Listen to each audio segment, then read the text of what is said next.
wonderful union is the more and more they recognize their humanness. See, they still don't recognize mortality. And see, as they go through judgment and get to peace, Eve is going to want to, go up the feminine path still, even though she bequeaths to the others. So there's a major, we won't call it even a debate, there's a major reasoning, a major compromise taking place between, and normally if I wasn't using the Christian aspect of the Bible, or the Judaic aspect of the Bible, or for that matter, the Muslim aspect of the Bible, if I was doing it straight hermetics, which is much more difficult, I would be using self, higher self, see? And so what we're going to be doing next week is deciding which one is self and which one is higher self, see? So it's going to get very interesting. In other words, trying to work out this compromise to where we have whole self and actually get to come very, very close to traveling both paths at once. It is the same thing an individual goes through when they're on the path and they want to try to ascertain, you get in a position is you begin recognition of self. You find yourself in a position of having a difficult time isolating higher self from self. See, because if you're on the path, you're obviously listening to higher self and say, what part of this is self and which part of this is higher self? You see, and this is the situation we'll be going through in next week's class. So they're probably going to get a little longer than 5 or 6 minutes. They're probably going to stop getting 10. But see, from there, that's when they decide to take that first pathway to Tiferet. That's when they begin to seek balance because it's so difficult. So it's going to get interesting.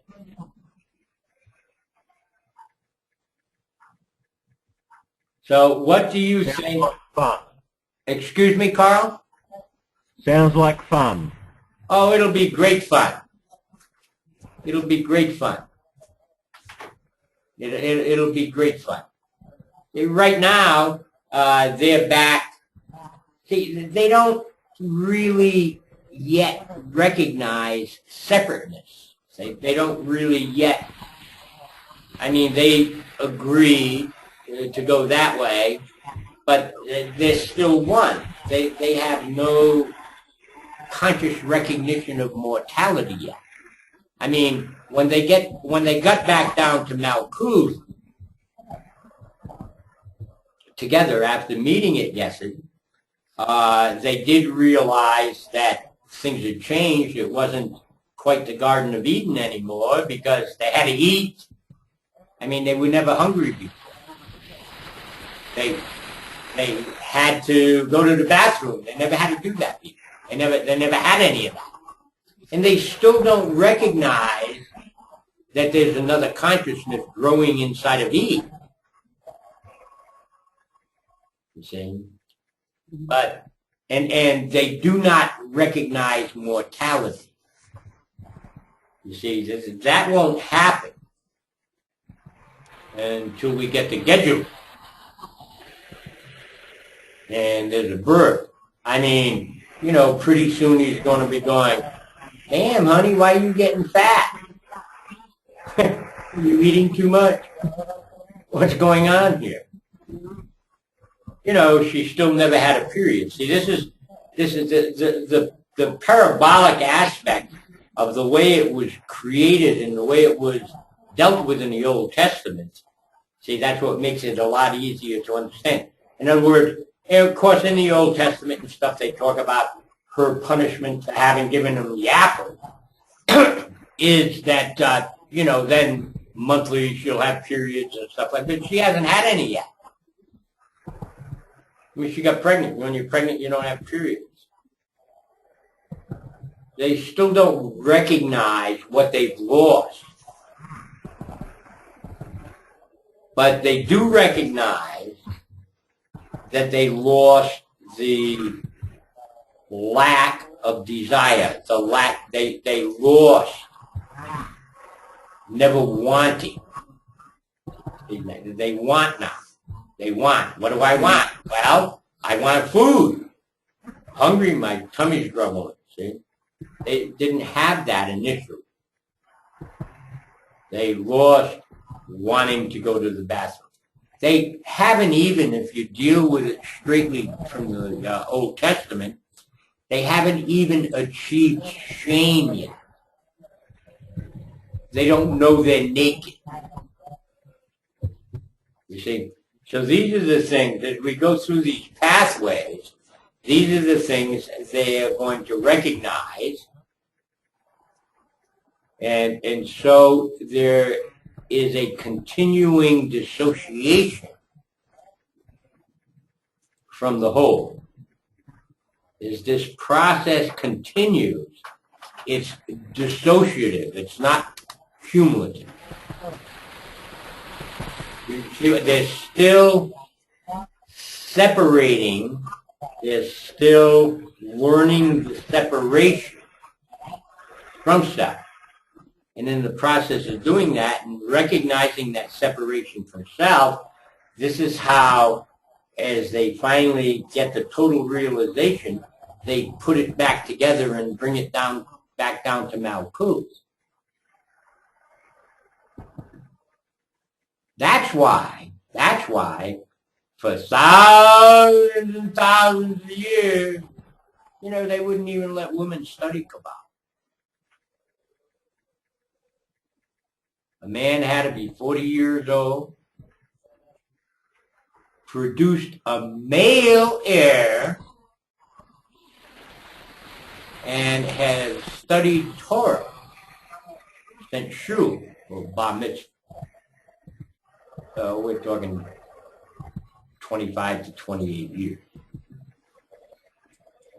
And things change. I mean, just like New Age, a lot of the New Age philosophers have distorted a lot of the theosophy. Things change. We're doing it the old way. We're doing it the way that before the end of the year, you'll have the whole thing. And if you'll take the time to follow, and you can follow anything else at the same time. You can follow anything else at the same time. If you'll pay just a little bit of attention. If you give it an hour a week, when you get back down, you'll understand it all. That's pretty good.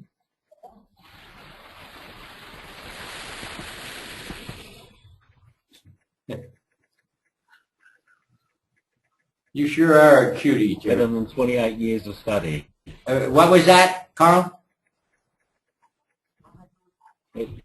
It's better than another 28 years of study. It beats the hell out of 28 years of study and then having to do it. See, you do the 28 years of study, that's when you begin. Yep. See, so it's really a shortcut. It's really sort of nice.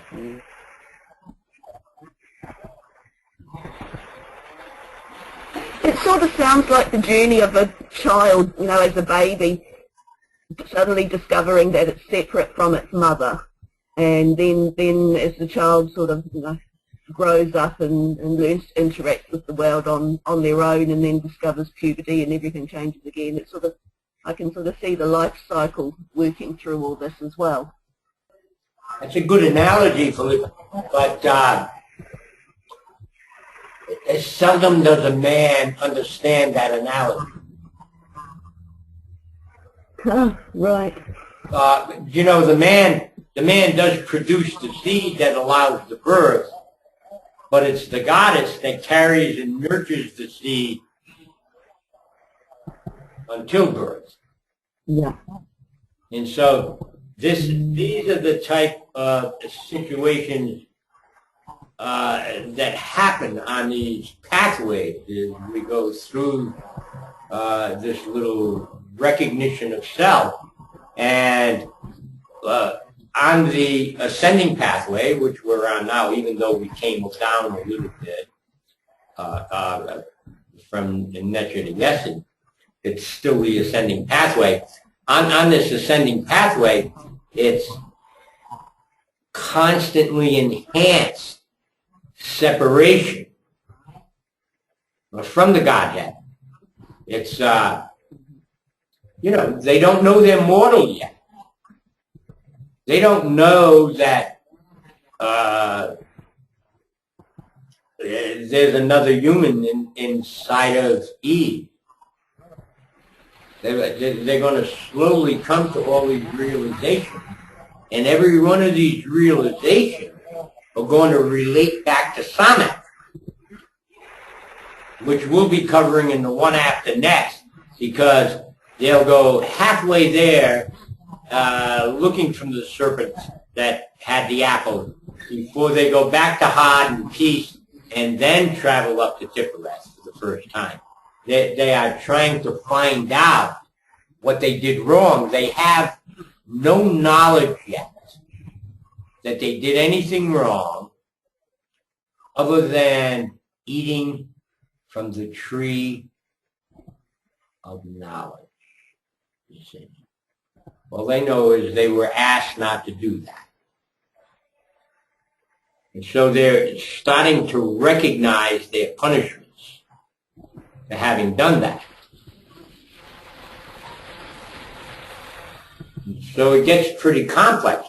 Once we begin the journey back and you start putting the pieces back together, that's where the development of belief will come from. You see, you frequently hear me say belief is the death of intelligence. But that's where belief will stop. We believe this, we believe that. But at the same time, it's pulling things together. So it gets complex, but as long as you take the time to listen to each one, ask questions and stuff like that, it'll become very easy to understand a lot of these separations that we talk about. It's really not complex. It's called humanity. And believe me, it's a wonderful thing. I mean, what would you be without it? See, there's nothing wrong with being human. It's a wonderful thing. That's the see, smell, taste, hear, and feel thing. I mean, that's all we got to work with. And bringing it all back together is really a wonderful process. Very, very comfortable. Any questions? Yeah, so from Yesod to Hod, we're going through judgment. That'll be number 8. Yeah, will be the same path that Eve came down after that separation when they took their same path. That same path that Eve came down. But the same one she came down, they'll be traveling up together. See? Yep. When she came down, see, Adam had no choice. He didn't know she still had the apple. They hadn't eaten it yet. When they came down, it was like,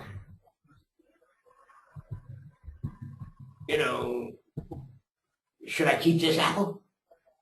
Her judgments. It was like, should I keep it? It's pretty. I'd like to give it to Adam. I really like Adam. He's my only friend. We're the only 2 people here. And so she held on to the apple. And they decided to taste it. You see? Now, on the way back, they're together. So it's like, maybe we shouldn't have ate that apple. But, oh boy, was it fun. I mean, we've never felt like that before. I mean, that was better than having everything. I mean, do you see what I mean? It's like, so they're going to go back up through that, and then they're going to get to pod, peace, balance, and, yeah, it's going to be fun. Number 8 is fun. Number 9, it starts getting a little more serious. To help with the study for this tree of life, is it useful to study the tarot cards and the meanings given in the books by Mooney and what was the other book called? Well, the 2 books that you suggested, and study those and use that to supplement what we're learning as we go through the tree.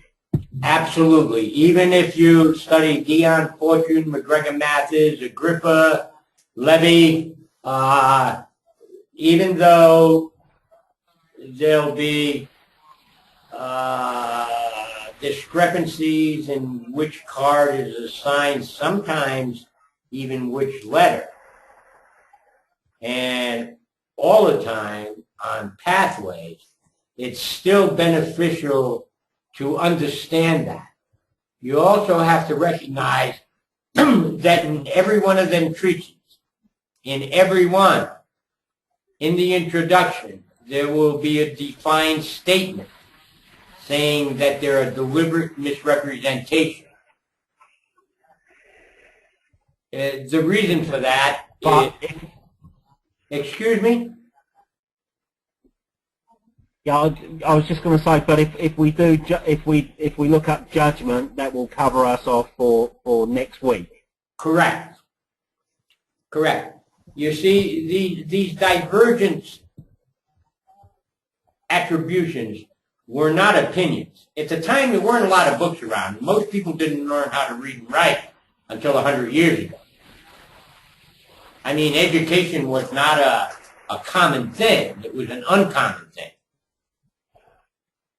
But while we don't get into it too much in these classes, is we start getting up above Tippereth, is we start getting into Geberer Gedula and stuff, and passing through that DOS concept and stuff. The things we will be discussing that allow you to take more control over your space can also be used to interfere with others. That's why it's state occult. That's why we call it hermetics. It is important not to disseminate the information to anyone that would use it to harm someone. So those. Yeah, I was saying to Carl, I've been looking around the internet a week or so ago, and there's the numbers of people interested in hermetics and the tree of life is huge, and the vast majority of them don't seem to be very good sort of people. You know, they seem to be quite negative when you're reading their blogs and wanting, you know, to cause ill will on others. And so is it part of your role and other adepts to limit the amount that these people can do, the influence they can have on the world around them? Absolutely.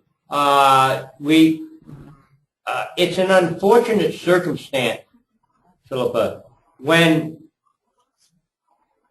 we first went partially public in 1951, and that was a consensus opinion in the community because of Crowley, Hitler developed the ability to misuse one of the most powerful tools we have that biblically and within our community is referred to as logo.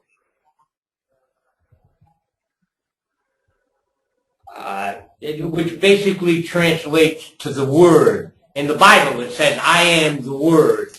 Boom, boom, boom. Well, logos is a formulation of projected telepathy in seventh sense that allows an individual to actually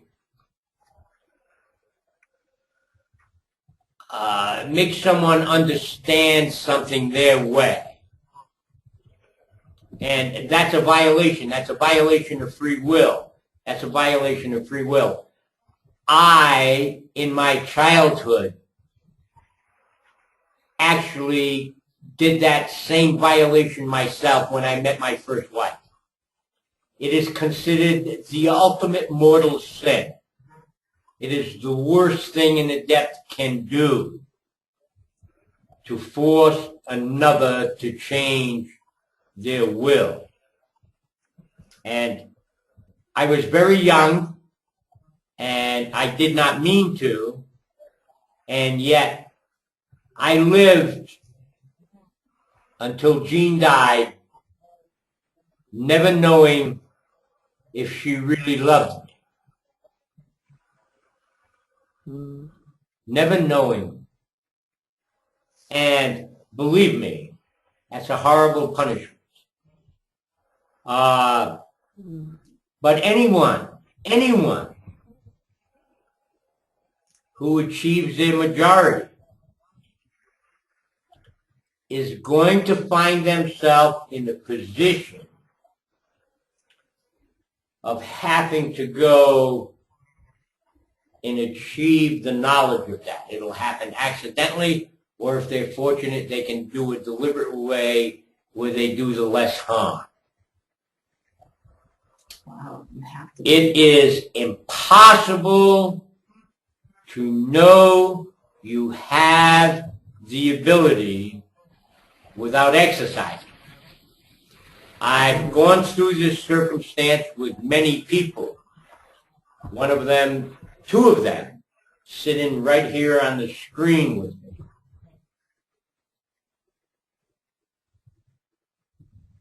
Okay. Not willing to do that. And it is an extremely difficult place. It is the most difficult place. It is the most treacherous place, and yet a necessary place. And yet a necessary place. In the old days, we would use that. It is an extremely difficult place. It is the biggest roadblock, and still something that must be confronted and dealt with. What's the extremely difficult place you're talking about? Making sure it's real. It's an extremely difficult place. How are you going to make sure it's real? It's an extremely difficult place. You were saying in the old days, and then you... In the old days, we did it by pain. In the old days, we did it by pain. We would willingly, most of us, we were basically European, both Eastern European and Western European. But that was basically our conclave. And we existed within the autocratic churches, whether it be Eastern Orthodox or Roman Catholic. The Martin Luther not yet having existed, boom, boom, boom, boom, boom. You understand what I mean?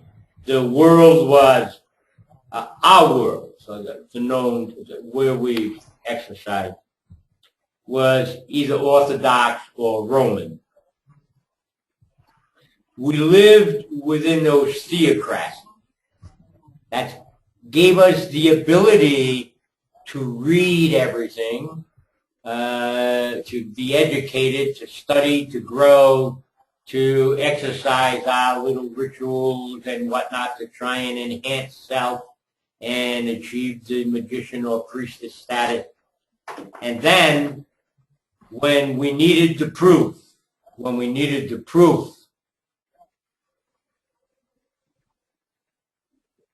think about how difficult it is.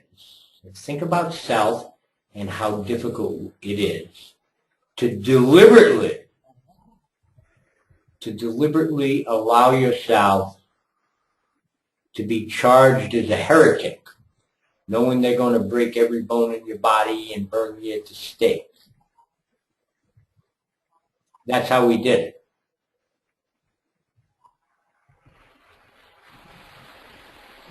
So there is no pain. See, that's, oh, they're doing this to me and it don't hurt. Look, I like it. This is good, right? I'm winning. I'm right. I'm here. Yay! And at the same time, they're busting your fucking bones and pouring boiling oil on you and then burning you at the stake in front of everyone. That's how we used to do it. A couple of 100 years ago, we discovered that people are capable of doing it with pleasure. And so it's much preferable. But you still have to achieve that proof, which means if you're doing it through pleasure, you will have an effect on some other being. With Gene, and I did not do it deliberately. I did not plan it. There was no forethought. I had just left the carnival lot. I had never been in public before. I'd been around thousands of people. My parents were entertainers in a carnival lot. But, I was on a carnival lot. I was considered hot shit anyway. And my mom and dad made me a zoot suit. I was the first person off the carnival lot to go to college. And I go walking into college, and here I am in this yellow suit with pink pinstriping, walking across campus, and everybody's laughing at me. And, I started getting a little angry, but realized, I'm learning. I don't have to be angry. Blah, blah, blah, blah, blah, blah. But I had two classes in conflict. So I had to go to the dean's office. I go in the dean's office, and there's this pretty little girl sitting there, and she saw me, and she started fucking laughing like a son of a bitch. And I just jumped in her head. And when I jumped in her head, all of a sudden she thought I was Jesus fucking Christ. So we started living together, got married right away. Immediately. When we left that office, we were together.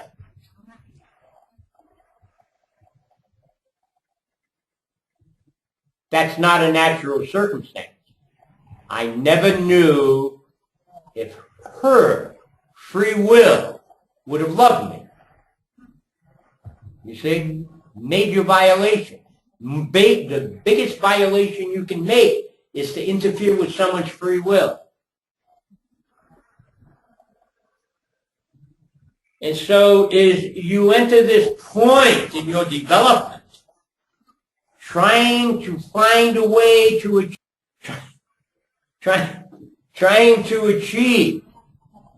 that knowledge is difficult. And so the process would be to try and figure a way that you may do this in a pleasant way. See, I was already a magician. I was already done. I was done. And I had done my deliberate things on the carnival lot. I was the seventh son of a Romany gypsy. People used to walk around with their fingers crossed behind their backs, so I didn't give them the evil eye. I'd already done my hokey pokey stuff. It was absolutely unnecessary, absolutely not premeditated. But if one were to look at it as an Akashic type thing, very possibly necessary for the process of the whole. See, so no judgment. See, you're not even allowed to judge self. You're not even allowed to judge self. It's a bastard. You will make a mistake. The most important part of the mistake, the way you will know you've done it, is go like, oh, fuck, was that a mistake? That's the ticket. You have to do it. You have to do it. There's no way out of it. Trust self implicitly. Absolutely 100% trust self. The requirement. It's an absolute requirement. Okay, I'm done if there's no questions. And it is also a wonderful thing when someone has a partner to assist them and where they can bounce things off each other, even when they get a little curious at times. It's a wonderful thing and makes things move much more rapidly. So everybody, please think self. Think self. Blessed be. Thank you very much. Thank you. Love you. Look after yourself.